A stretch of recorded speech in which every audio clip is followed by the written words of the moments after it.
बिस्मिल्लाहिर्रहमानिर्रहीम। इस वक्त हमारे साथ मौजूद हैं फ़ख्र उलमाए देवबंद पख्तूनख्वा के नाज़िर इस्लाम मुफ्ती नदीम महमूदी साहब।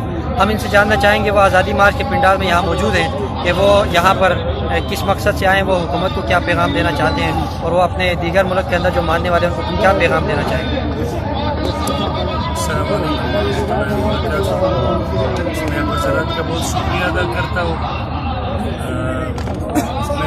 चूँकि मौलाना फजल-उर-रहमान साहब कायद मिल्लत इस्लामिया वो हमारा इमाम है और हमारा लीडर है। मौलाना साहब ने हुक्म दिया था तो हम मौलाना साहब के हुक्म पर आए हैं और मौलाना साहब ने जो बार बार वो मुतालबात हुकूमत के सामने रख दी है तो वो हमारी भी मुतालबात है और इंशाअल्लाह जब तक मौलाना के हुक्म होगा हम यहाँ ये रहेंगे इस्लामाबाद में।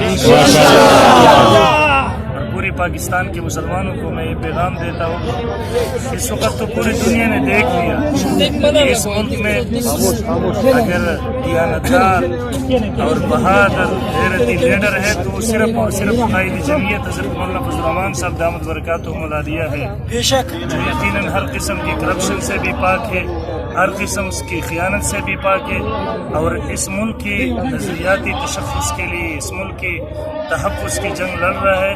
तो पूरी पाकिस्तानी कौम को चाहिए कि इस वक्त मौलाना फजल-उर-रहमान का साथ दे।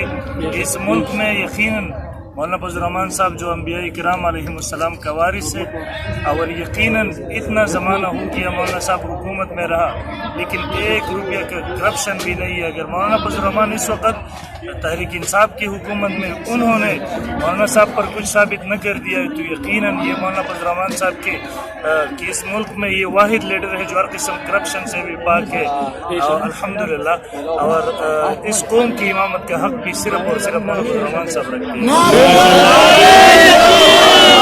तेरे जुर्रत को सलाम है कायद तेरे इज्जत को सलाम है एक टके के दो नियाज़ी चर्स पी के सौ नियाज़ी लीडर नौजवानान अहनाफ तेरे जुर्रत को